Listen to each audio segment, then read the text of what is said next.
Juan Kapitulo 6, versikulo 35. Si Jesus miingon kanila, "Ako mao ang pan nga naghatag sa kinabuhi. Ang muari kanako dili nagayod gutomon, ug ang mutuo kanako dili nagayod uhawon." Ang mga puno Pan sa kinabuhi.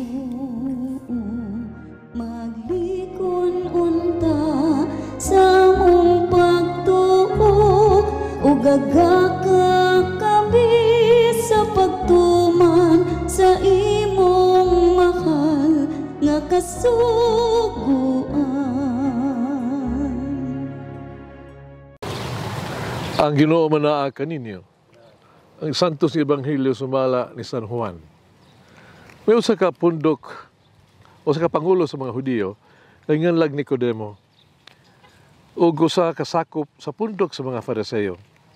Usa gabi ini ana miadto siya kang Hesus miingon, "Rabay, nasayod kami nga ikaw usa ka magtutudlo nga pinadala sa Dios. Walay makahimo sa mga milagro nga imong gipamuhat gawas kon ang Dios magauban kaniya."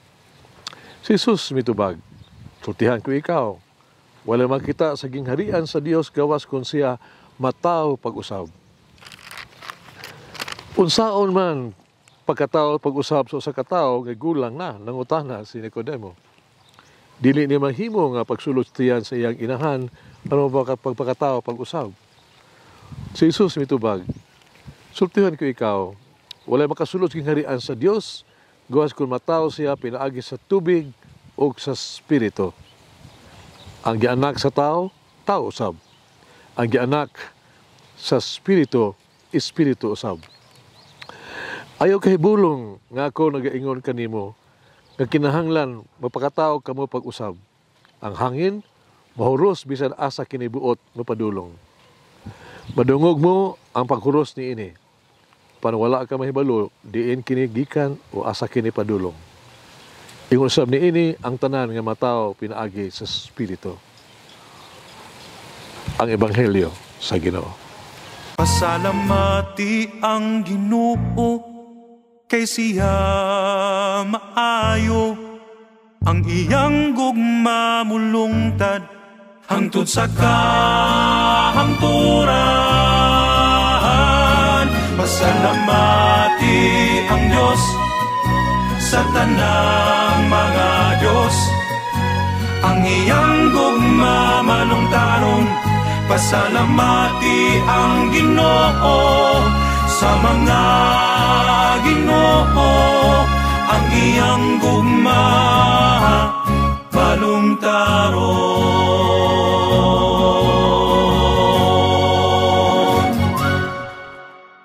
Kanunay natong nadungog ang mga doktor nga nag-ingon aron maminusan ang atong kolesterol, asukal, sugar, o uban pa sa tuang lawas. Kinahanglan nga magbag-o kita sa tuang lifestyle, estilo sa kinabuhi.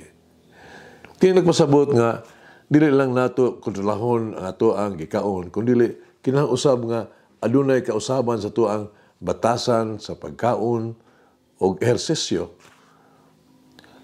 Kundili ang ato ang paninguha sa pagpaubos sa asukal o sa kolesterol mahimong kawang lang. Musab kini ang gipasabot sa Ebanghelyo karon. Nagtawag kini alang sa radikal nga pagbag-o, usa ka hingpit nga pagbag-o sa kasing-kasing. Kung unsa ang gipasabot niini nga pagkatao pag-usab, ang pagkabanhaw ni Kristo nagdala og usa ka lanog kaayong mensahe nga ang kamatayon dili mao ang katapusan sa kinabuhi sa tao. Adunay kinabuhi human ning kamatayon. Kinabuhing dayon uban sa Dios. Din kitang tanan gitawag.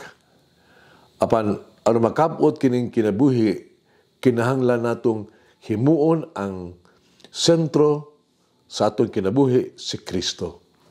Ang mga mithi nga gibarugan ni Kristo kinahanglan usab nga ato aning mga mithi. The values that Christ stood for should be our values. Nga mithi, nahitagan o importansya ni Kristo mao angay natong pagabansayon. Mao kini ang gipahinumdum kanato sa kupgong sa mga pulong pagkatao pag-usab, born again. Bisan tuod kini usa ka lisod nga butang nga buhaton, kita gipasaligan sa kadaugan tungod kay ang pagkabanhaw ni Kristo nagpadayag kanato nga sa katapusan ang kaayo madaugon gyud, mudaog gayud.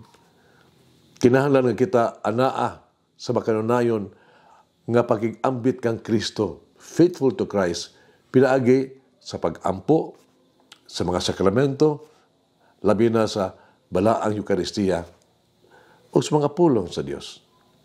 Dugang pa, mangayo kita kanunay sa grasya sa Dios nga magiyahan umutabang kanato sa pagpahigayon ni ining maong pagpanaw nato ning kinabuhi alang sa dakong kausaban sa atong kinabuhi. Pabaludong kini. Pagkabanhaw ni Kristo na matud-an ba lamang sa atong kinabuhi nga magpuyo kita subay sa langit ng mithi sama sa pagkigugmaay. Mag-ampo kita. Gano'n Jesus, dinaagi ako gikan sa kangit sa sala o sa kaulaw. Hayagi ako diya sa kapasayloan o pagbag-o diya sa pagmahal. Amen.